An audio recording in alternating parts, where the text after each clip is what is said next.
All right, coming up, preventing school shootings. So we have the head of the National Crime Victim Bar Association, who also happens to represent victims of the Parkland school shooting, here live in studio to talk about that coming up.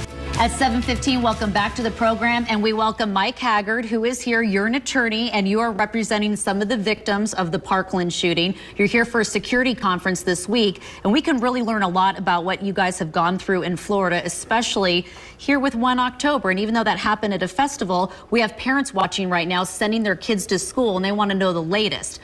Give me the headline here as far as what you have learned in the short 1 year's time, or it hasn't even been a full year yet because we're coming up in February. But this new school season, anything different that you guys noticed this year? Well, some great things. A lot of schools are tightening their security, and they're tightening ingress and egress. Can people get onto campuses freely, or are they checked, and those types of things.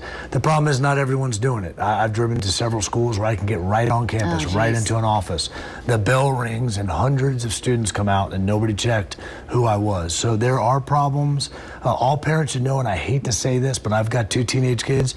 Their kids are at risk. Right. When you go to school, for some reason, in the United States of America, your child is at risk. And as much as I hate to say that, if everybody has that at the forefront of their mind, these Parkland kids, the Columbine kids, the Sandy Hook kids will be remembered, and hopefully we can change this in our society. Well, after 9/11, there was the mantra, if you see something, say something. That's obviously still in place, but what's super impressive about those Parkland high school students is they jumped to action immediately, started doing interviews with all the major networks, jumped on social media out of the gate to get their message out there. And is that how you're supporting them and also moving the narrative forward, just making sure they stay socially engaged? Absolutely, absolutely. We did a plenary speech last week in front of the National Center for Victim of Crime Conference. All crime victim advocates from the United States, teachers from Parkland came, other high schools came to really talk about the short-term solution is increasing security and really understand what's happening at your campus.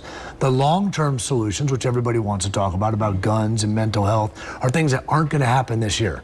They're not going to happen by spring semester, next fall. They're incredibly important, but right now it's safety hardening our schools, making sure that this type of active shooter situation cannot happen because of security measures. And as you continue to learn more, for parents who are watching right now, and we're the 5th largest school district in the nation, Clark County, so it's a big one, just like the one in Florida. Is it Broward, where Parkland is? County, yes. Broward County is a big one. What should they learn from to pick your brain, what you're learning this week that they can employ with their kids as they head out the door to the bus stop every morning?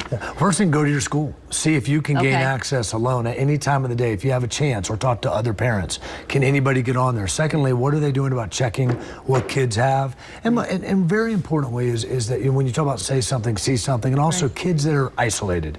Kids that are just not on their own, exhibiting problems, not to get them in trouble, but get them help. Is this kid a risk? Because when you look at the patterns and you look at all the different school shootings we've suffered, that pattern is certainly there, where the knowledge of some mental health issues was there. Get to that student, get to that child before they get the gun. Absolutely. So and that's being socially engaged with their own peers. Absolutely, and find that kid, help them, support them or her, try to really, and schools are doing a good job of that, but we got to do it everywhere. And it can be a difference maker to have the fellow students get on board. Well, they're an inspiring group of kids, and continue good luck. Mike Haggard, thank you for coming in, and also please come back and share with us what you've learned this week in Las Vegas. We appreciate it. Thank you.